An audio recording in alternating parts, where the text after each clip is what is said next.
be careful because blenders, they do not play. They are not your friend.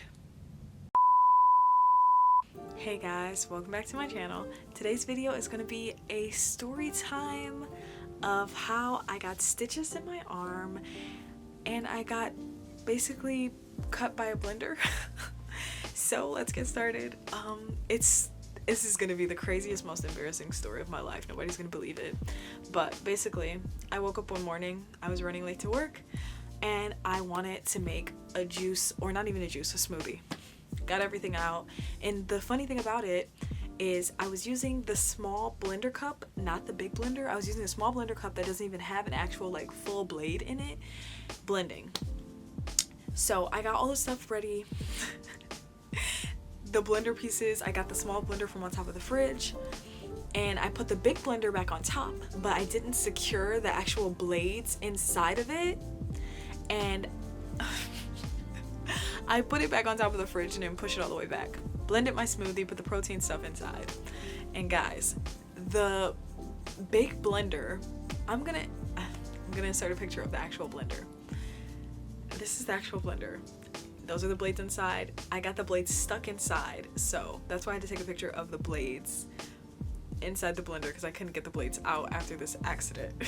Here's a picture of the blades in the blender. So I pushed the blender back up and it's up there, I thought, and so I opened the freezer because the big blender is on top of the freezer. I opened the freezer to grab the frozen mango, and the whole thing falls down, and it falls, and I try to catch it somehow, and it just hits the floor and cracks. The blender, the whole blender cracks, and the blade falls out. And I'm looking at the floor and I'm screaming. I'm like, fuck, I broke my blender. Oh my god. Like, the one thing I worried about was, oh my god, I broke my blender. I have to buy a new one. This thing cost me almost $200 at Target. I broke my fucking blender. And I see little droplets of blood on the floor. And I'm like, shit, what is that? And I look down at my arm and it's literally sliced open. Guys, I'm gonna insert a picture. Trigger warning. And I'm just gonna say this twice. Trigger warning because it is graphic. It's fucking graphic. Here's the picture of my arm after the incident. Fucking gross. So my arm is kind of sliced open. Looks really gross. It's bleeding everywhere. And my first thought was, oh my god, I have to text my husband. I have to call my husband. And the pain didn't register with me. It didn't even feel like anything. It just felt like kind of a big paper cut, and it wasn't like hurting as much as I thought it would have hurt if I were sane. So I called him twice. I know that he's working. I call him twice, he doesn't answer. So I take a picture of it because I'm like, I have to have a picture of this. This is fucking insane. I take a picture of it and I send it to him. And I'm just like, babe, the blender fell on, like I hurt my arm, I'm going to the ER. He calls me back immediately and he's like, oh my god, what happened?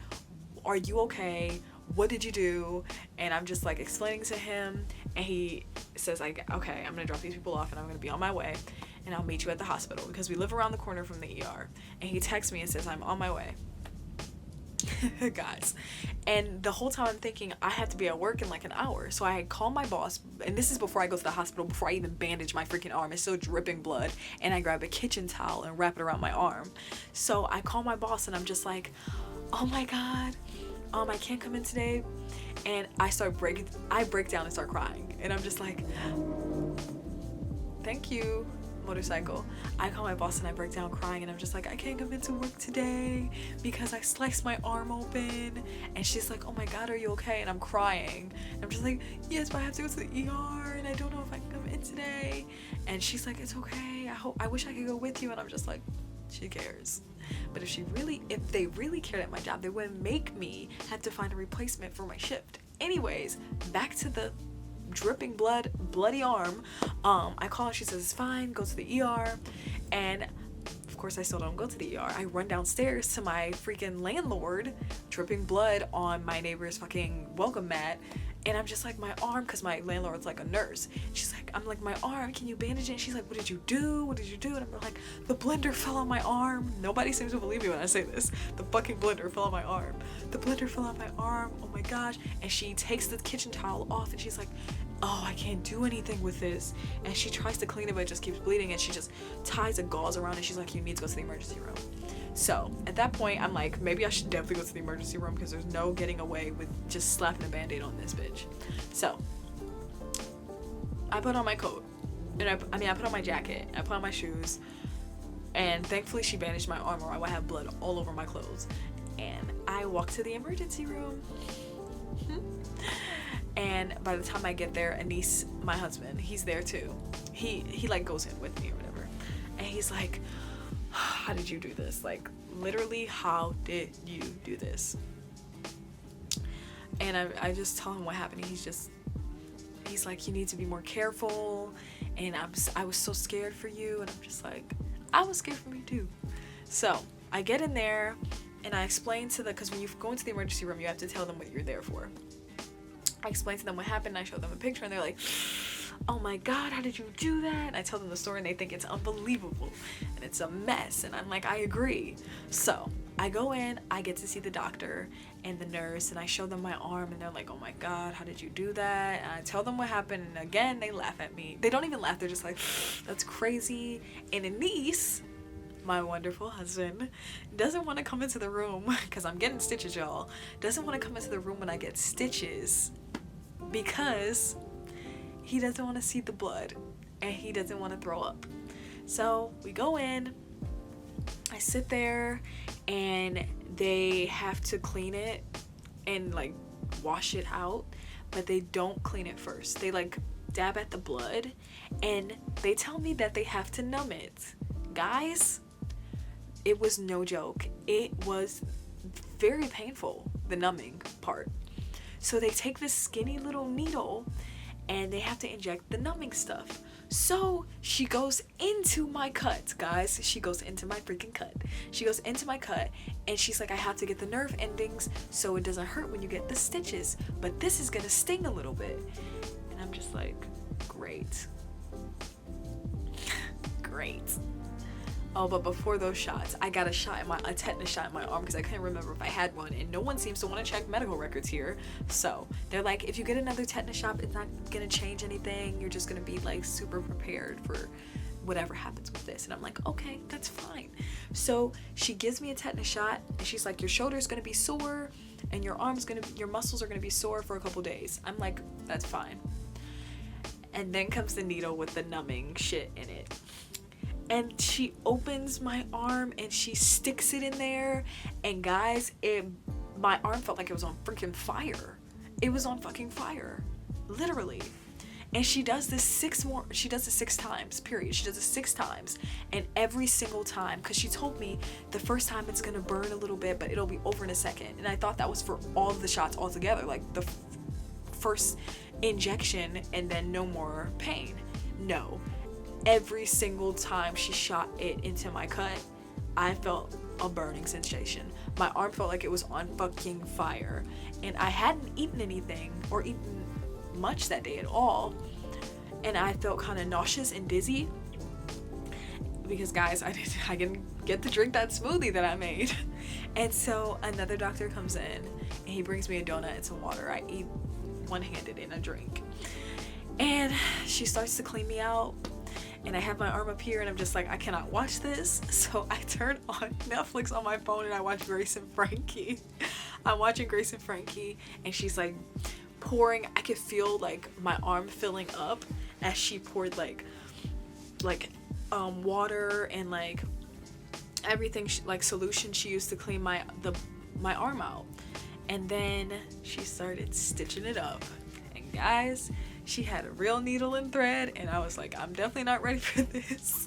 And the whole time I'm trying not to look as I'm watching Grace and Frankie. So I'm so focused on Grace and Frankie, and then my nurse starts talking to me and she's telling me about her kids and she's talking about the show because she was listening to it and she's asking all these questions, and I'm like, cool, keep me distracted. This is what I like.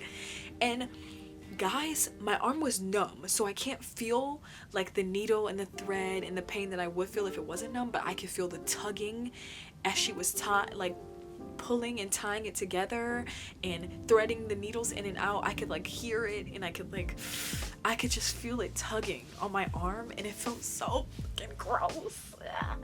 It felt so fucking gross. So she's like almost done stitching me up, and she's like, okay, we're done. And I look at it, guys, it was so ugly, it was so gross. I'm gonna insert a picture here of after I got the stitches. Gross.